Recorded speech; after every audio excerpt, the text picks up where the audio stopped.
அதுக்குன்னே பிறந்தவ மாதிரி இருக்கிறியே. பாப்பு பேசாம எம்எல்ஏ ஆயிடு. எம்எல்ஏ ஆயிடு. அதுக்கு பெரிய படிப்பெல்லாம் படிச்சிருக்கணும். ஏக்கா அந்த கருமத்துக்கு படிப்பே தேவையில்லைக்கா. என்ன சொல்ற நீ?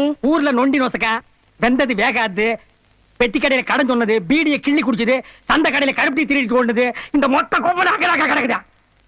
மாப்பிள இப்பெல்லாம் சட்டசபைக்கு ஆள் எப்படி எடுக்கிறாங்க தெரியுமில்ல? சும்மா மிலிட்டரி செலக்ஷன் தான். உன்ன மாதிரி வாட்ட சாட்டமான ஆளு கிடைச்சா போதும். ஆளுங்கட்சிக்காரங்களே சுயேட்சையில நிக்க சொல்லி ஜெயிக்க வச்சு அடியாள வச்சுக்கிறாங்க. ஏமாப்ல சுமாரா நீ எத்தனை பேர் அடிப்ப?